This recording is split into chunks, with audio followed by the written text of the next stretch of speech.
2016 আর 2024 দুটি আলাদা আলাদা টুর্নামেন্ট এবং মাঝখানে ব্যবধানটা প্রায় ৮ বছরের মতো।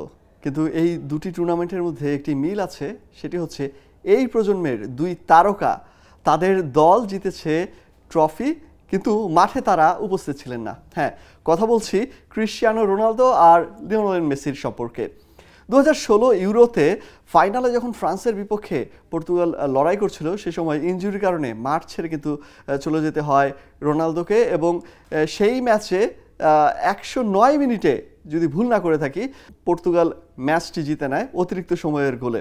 এবং আজকেও কিন্তু একই রকম ঘটনা ঘটলো আর্জেন্টিনার বেলায়। কলম্বিয়ার সাথে শুরু থেকেই হাড্ডাহাড্ডি লড়াই, শেষ পর্যন্ত লিওনেল মেসি 66 মিনিটে পায়ে ব্যথা পেয়ে ইনজুরির কারণে মাঠ থেকে চলে যান, এবং তার অঝোর কান্নায় কিন্তু আর্জেন্টাইন সমর্থকদের বেশ বেদনায় দিয়েছে। কিন্তু শেষ পর্যন্ত দেখা গেল যে 112 মিনিটে, এর আগের ম্যাচটিতে গোলটি হয়েছিল 109 মিনিটে, আর এইখানে গোলটি হলো 112 মিনিটে। এই 112 মিনিটে লাউতারো মার্টিনেজ তিনি এবার আর্জেন্টিনাকে এনে দিলেন কাঙ্ক্ষিত শিরোপা। আরেকটি জিনিস বলতে চাই, এখন ইদানিংকালে মানে 28 বছরের একটা গ্যাপ হয়ে গেছে বলেই কিনা আর্জেন্টিনা এখন যেই টুর্নামেন্টেরই ফাইনালে যাচ্ছে সেখানেই শিরোপা তাদের পিছু পিছু যাচ্ছে, মানে শিরোপা তাদের পিছু ছাড়ছে না বলা যায়। একই সাথে আর্জেন্টিনা এই ট্রফি জয়ের পাশাপাশি তারা কিন্তু স্পেনের একটি রেকর্ডেও ভাগ বসিয়েছে। স্পেন যেমন 2008 সালে ইউরো জেতে, 2010-এ বিশ্বকাপ জিতে, আবার 2012-তে ইউরো জেতে, আর্জেন্টিনাও কিন্তু একই রকম মাঝখানে 2022-এ তারা বিশ্বকাপ জিতলো, এবং এর আগে তারা 2021-এ জিতেছিল কোপা, যেটি তাদের 28 বছরের পর একটি দীর্ঘ বিরতির পর ট্রফিটি এসেছিল। এবং এবার কিন্তু তারা আবারও কোপা জিতে স্পেনের সেই রেকর্ডে কিন্তু একটি ভাগও বসিয়েছে। আরও কিছু অর্জন রয়েছে কিন্তু আর্জেন্টিনার এবারের কোপা জয়ের পাশাপাশি, সেটি হচ্ছে উরুগুয়ের সাথে এতদিন কিন্তু 15টি কোপা জয়ের রেকর্ড দুই দলের মধ্যেই ছিল, উরুগুয়ে এবং আর্জেন্টিনার মধ্যে। এবার তারা এককভাবে শীর্ষে চলে এসেছে। যেমনটা গেল রাতেই স্পেন জার্মানিকে পেছনে ফেলে সর্বোচ্চ ইউরো চ্যাম্পিয়ন, একইভাবে আর্জেন্টিনা কিন্তু এখন 16টি কোপা জিতে উরুগুয়েকে পেছনে ফেলে সর্বোচ্চ শিরোপার এককভাবে তারা এখন শীর্ষে রয়েছে। এই ম্যাচটি শুরু থেকেই কিন্তু কলম্বিয়া কিন্তু বেশ দাপটের সাথে খেলেছে। আমরা গোটা ম্যাচে অসংখ্যবার দেখেছি যে ফাউল হচ্ছে, ফুটবলারদের মধ্যে সংঘর্ষ হচ্ছে, যার খেসারত কিন্তু দিতে হয়েছে লিওনেল মেসিকে। মাঠ ছেড়ে পায়ে বেশ ভালোই গুরুতর ব্যথা পেয়েছেন তিনি। তার এই ইনজুরি থেকে কাটিয়ে উঠতে কতটা সময় লাগে সেটি আসলে দেখার। আমরা বিভিন্ন সময় দেখেছি, ম্যাচের মাঝখানে দেখানো হয়েছে তার পা গোড়ালি ফুলে গেছে, আইস ব্যাগ দিয়েও হচ্ছে সে প্রাথমিকভাবে চিকিৎসার নেওয়ার চেষ্টা করছিলেন, কিন্তু ইনজুরিটা যে আসলে বেশ ভালোই ছিল সেটা কিন্তু তার পা দেখলেই কিন্তু বোঝা যায়।